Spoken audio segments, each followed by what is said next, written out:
সুপ্রিয় দর্শক বন্ধুরা, শুরুতেই দেখে নেব আজকের সংবাদ শিরোনাম। মুখ্যমন্ত্রীর বাড়িতে তল্লাশি হলে 100 কোটি মিলবে। আইপ্যাকে ইডি হানা ইস্যুতে বিস্ফোরক শুভেন্দু অধিকারী। ভোটার তালিকা থেকে বাদ যাওয়া উচিত, অর্মত সেন নোটিশ পেতেই বিস্ফোরক সুকান্ত কেন বললেন এ কথা? ভোটার লিস্ট থেকে নাম কাটলেই কি বাতিল হবে নাগরিকত্ব? এসআইআর মামলায় সুপ্রিম কোর্টের কমিশন জানালো। রেকর্ড ঠান্ডা, দক্ষিণবঙ্গে আর কতদিন শীত জানালো আবহাওয়া দপ্তর। আইপ্যাক অফিসে ইডির তল্লাশি, কি ঘটেছে ভিতরে, মুখ খুললেন মুখ্যমন্ত্রী মমতা বন্দ্যোপাধ্যায়। সুপ্রিয় দর্শক বন্ধুরা, এতক্ষণ শুনছিলেন আজকের সংবাদ শিরোনাম। এবার আসছি বিস্তারিত সংবাদে। তার আগে আপনার কাছে ছোট্ট একটি অনুরোধ, ভিডিওটিতে একটি লাইক দিয়ে আমাদের চ্যানেলটিকে সাবস্ক্রাইব করে আমাদের সঙ্গেই থাকুন। কয়লাকাণ্ডে পুরনো একটি মামলার সূত্র ধরে বৃহস্পতিবার সকালে কলকাতায় আইপ্যাক কর্ণধার প্রতীক জৈনের বাড়ি এবং সল্টলেকের সেক্টর 5-এ সংস্থার অফিসে তল্লাশি অভিযান চালায় ইডির অভিযান শুরু হওয়ার কিছুক্ষণের মধ্যেই ঘটনাস্থলে পৌঁছান মুখ্যমন্ত্রী মমতা বন্দ্যোপাধ্যায়। সূত্রের খবর, প্রতীক জৈনের বাড়ি থেকে বেরোনোর সময় মুখ্যমন্ত্রীর হাতে সবুজ রঙের ফাইল এবং একটি ল্যাপটপ দেখা যায়। এরপর তিনি সল্টলেক সেক্টর 5-এ আইপ্যাকের অফিসেও যান। সেখানে মুখ্যমন্ত্রী নিরাপত্তা রক্ষীদের বেশ কিছু কাগজপত্র ও গুচ্ছ ফাইল পাজা খোলা করে তুলে মুখ্যমন্ত্রীর গাড়িতে তুলতে দেখা যায়। কেন্দ্রীয় সংস্থার এই অভিযানের সময় মুখ্যমন্ত্রীর ভূমিকা ও তৎপরতা নিয়ে তীব্র সমালোচনায় সরব হয়েছেন শুভেন্দু অধিকারী। তিনি দাবি করেন, অবিলম্বে মুখ্যমন্ত্রীর বিরুদ্ধে ইডির পদক্ষেপ করা উচিত। এখানেই থেমে না থেকে মুখ্যমন্ত্রীর বিরুদ্ধে বিস্ফোরক অভিযোগ তোলেন শুভেন্দু অধিকারী। তিনি বলেন, মুখ্যমন্ত্রীর বাড়িতে তল্লাশি হলে 100 কোটি টাকা বেরোবে। সম্পূর্ণ অর্থনৈতিক এবং অসাংবিধানিক কাজ করছেন মুখ্যমন্ত্রী, তার বিরুদ্ধে এখনই ইডির ব্যবস্থা নেওয়া উচিত। উল্লেখ্য, বৃহস্পতিবার সকালে কয়লাকাণ্ডের পুরনো একটি মামলায় ইডির তল্লাশি অভিযানের খবর পেয়েই প্রথমে আইপ্যাক কর্ণধার প্রতীক জৈনের বাড়িতে পৌঁছান মুখ্যমন্ত্রী। পরে সল্টলেকে আইপ্যাকের অফিসেও যান তিনি। দুই জায়গা থেকেই ফাইল ও ল্যাপটপ নিয়ে যেতে দেখা যায় মুখ্যমন্ত্রী ও তার নিরাপত্তা রক্ষীদের। পরে সল্টলেকের ওই অফিসে পৌঁছান রাজ্যের আরেক মন্ত্রী সুজিত বসু। একই সঙ্গে সেখানে উপস্থিত হন রাজ্য পুলিশের ডিজি রাজীব কুমার। এই ঘটনাকে ঘিরে রাজ্য রাজনীতিতে নতুন করে তীব্র বিতর্ক শুরু হয়েছে। তো এবার আসা যাক পরবর্তী সংবাদে। নোবেলজয়ী বিশিষ্ট অর্থনীতিবিদ অমর্ত্য সেনকে ভোটার তালিকায় বিশেষ নিবিড় সংশোধন প্রক্রিয়ার আওতায় নির্বাচন কমিশনের তরফে একটি নোটিশ পাঠানো হয়েছে। বুধবার সংশ্লিষ্ট বিএলও শান্তিনিকেতনের প্রতীচি বাড়িতে গিয়েই ওই নোটিশ পৌঁছে দেন। নোটিশে অমর্ত্য সেনের বয়স সংক্রান্ত তথ্য নিয়ে সন্দেহ প্রকাশ করা হয়েছে। কমিশনের দাবি, তার জমা দেওয়া ফর্ম অনুযায়ী অমর্ত্য সেন ও তার মায়ের বয়সের পার্থক্য মাত্র 15 বছর, যা সাধারণভাবে প্রত্যাশিত নয়। এই কারণেই ভোটার তালিকা সংক্রান্ত নথি যাচাইয়ের প্রয়োজনীয়তার কথা জানানো হয়েছে। অমর্ত্য সেনের আত্মীয় শান্তভানু সেন জানিয়েছেন, বুধবার বিএলও সোমব্রত মুখার্জি আরও 2 জনকে সঙ্গে নিয়ে প্রতিচিতে যান। আইনি পরামর্শ নেওয়ার পর নোটিশটি গ্রহণ করা হয়েছে বলে জানান তিনি। নোটিশে উল্লেখ করা হয়েছে, অমর্ত্য সেন একজন NIR এবং তার এসআইআর ফর্মে কিছু তথ্যগত অসঙ্গতি রয়েছে। সেই কারণে এসআইআর প্রক্রিয়ার অংশ হিসেবে 16 জানুয়ারি দুপুর 12টায় প্রতিচিতেই শুনানির দিন ধার্য করা হয়েছে এবং প্রয়োজনীয় নথিপত্র হাজির করতে বলা হয়েছে। এই ঘটনাকে ঘিরে হয়রানির অভিযোগ উঠেছে অমর্ত্য সেনের পরিবার ও ঘনিষ্ঠ মহলে। তাদের দাবি, উদ্দেশ্য প্রণোদিতভাবেই এই নোটিশ পাঠানো হয়েছে। উল্লেখযোগ্যভাবে এর একদিন আগে তৃণমূল কংগ্রেস নেতা অভিষেক বন্দ্যোপাধ্যায় দাবি করেছিলেন যে অমর্ত্য সেনের বাড়িতে এসআইআর শুনানি সংক্রান্ত নোটিশ পাঠানো হয়েছে। যদিও রাজ্যের মুখ্য নির্বাচনী কর্মকর্তার দপ্তর সেই দাবি খারিজ করে জানিয়েছিল অমর্ত্য সেনের বাড়িতে কোনো নোটিশ পাঠানো হয়নি। নোটিশের খবর প্রকাশ্যে আসতেই তৃণমূল কংগ্রেসের তরফে প্রতিক্রিয়া জানানো হয়। দলের সর্বভারতীয় সাধারণ সম্পাদক অভিষেক বন্দ্যোপাধ্যায় বলেন, তার বক্তব্য যে তথ্য প্রমাণ ভিত্তিক ছিল তা এবার স্পষ্ট হয়ে গেল। তার অভিযোগ, কমিশন 24 ঘন্টার মধ্যে নিজেদের অবস্থান বদলাতে বাধ্য হয়েছে। তো এবার আসা যাক পরবর্তী সংবাদে।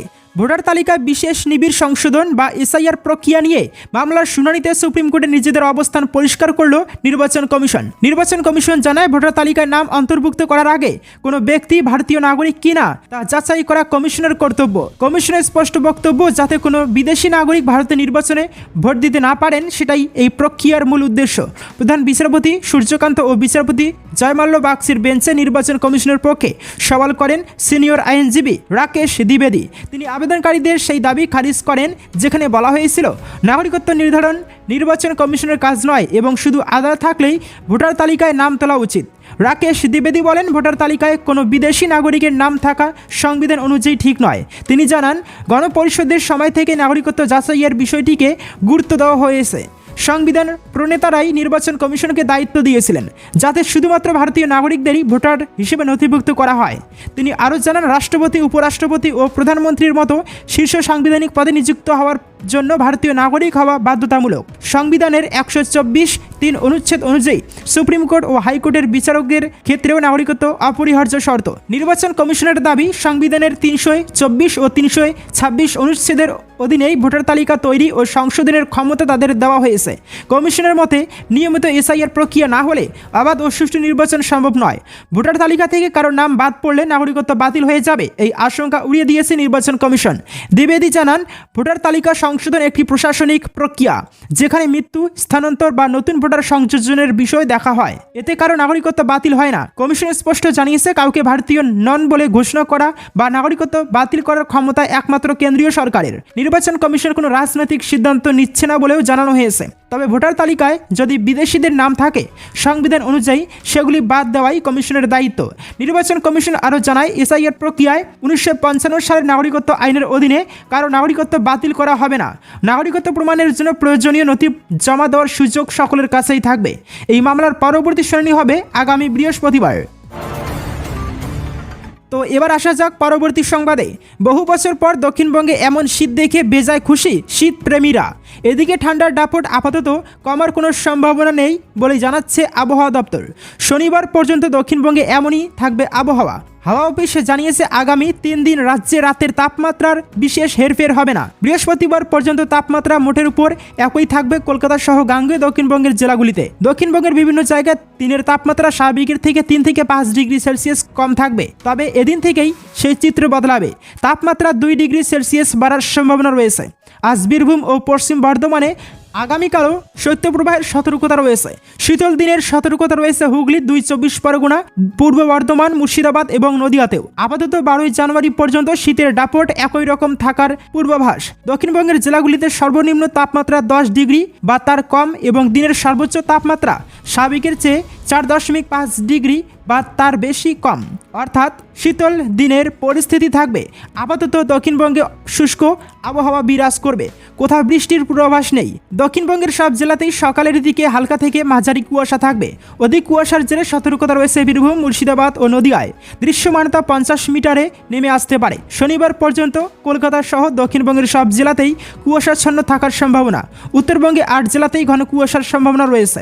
দৃশ্যমানতা 199 থেকে 50 মিটারে নেমে যেতে পারে। কিছু জায়গায় সতর্কতা জারি করা হয়েছে। উত্তরবঙ্গে চলতি সপ্তাহে সর্বনিম্ন তাপমাত্রা 3 ডিগ্রি সেলসিয়াস পর্যন্ত কমতে পারে। আপাতত উত্তরবঙ্গের সব জেলাতেই দিনের তাপমাত্রা স্বাভাবিকের থেকে 4 থেকে 5 ডিগ্রি সেলসিয়াস নিচে থাকতে পারে। কোচবিহার, জলপাইগুড়ি ও আলিপুরদুয়ার জেলায় 1-2টি স্থানে শীতল দিনের পরিস্থিতি তৈরি হতে পারে। উত্তরে হাওয়ার দাপট অব্যাহত থাকবে। তো এবার আসা যাক পরবর্তী সংবাদে। ভোটের আগে বাংলার রাজনীতিতে বড়সড় উত্তেজনা।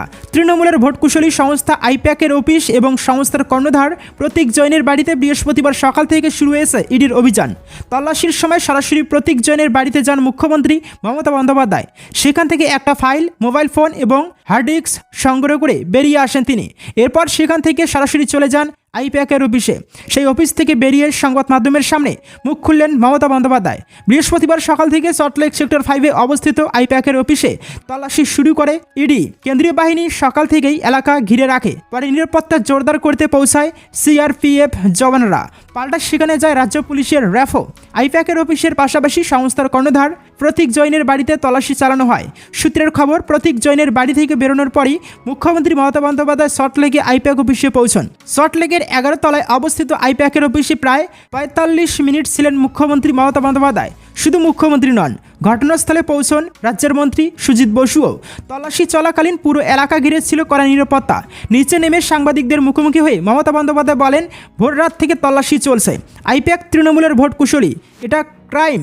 সব কাগজ ছিনিয়ে নেওয়া, লুট করা, এটা কি ঠিক হয়েছে? নতুন করে আবার ফাইল তৈরি করতে করতে তো ভোট পেরিয়ে যাবে। এদিন মুখ্যমন্ত্রী আরও অভিযোগ করে বলেন, আমাদের পার্টির সব ডেটা, ল্যাপটপ, আইফোন, পার্টির যাবতীয় তথ্য, এমনকি এসআইআর সংক্রান্ত নথিও ফরেন্সিক টিম এনে ট্রান্সফার করেছে। সব টেবিল ফাঁকা করে দিয়েছে। এদিন ফের এসআইআর প্রসঙ্গ তুলে মমতা বন্দ্যোপাধ্যায় বলেন, অমর্ত্য সেন, জয় গোস্বামীকে এসআইআর এর নোটিশ পাঠানো হয়েছে। তার অভিযোগ, নির্বাচন কমিশন ইচ্ছাকৃতভাবে বুঝে বুঝে হেনস্থা করছে। মমতা এদিন অভিযোগ জানিয়ে বলেন, ল্যাপটপ থেকে এসআইআর ডেটা, স্ট্র্যাটেজি, প্রার্থী লিস্ট সব লুট করে নিয়েছে। প্রতীকের বাড়িতেও গিয়ে সব নিয়ে নেওয়া হয়েছে। ভোটের জেতার স্ট্র্যাটেজি ছিনিয়ে নিয়েছে ওরা, সব সীমা ছাপিয়ে গিয়েছে। এদিন কেন্দ্রীয় সংস্থার ভূমিকা নিয়ে কড়া ভাষায় মুখ্যমন্ত্রী বলেন, টাকা পেশি শক্তির ব্যবহার হচ্ছে। আই অ্যাম সরি, কিন্তু এই ইডি হানার পর আপনাদের আসন শূন্য হবে। প্রধানমন্ত্রীকে বলছি, অমিত শাহকে কন্ট্রোল করুন।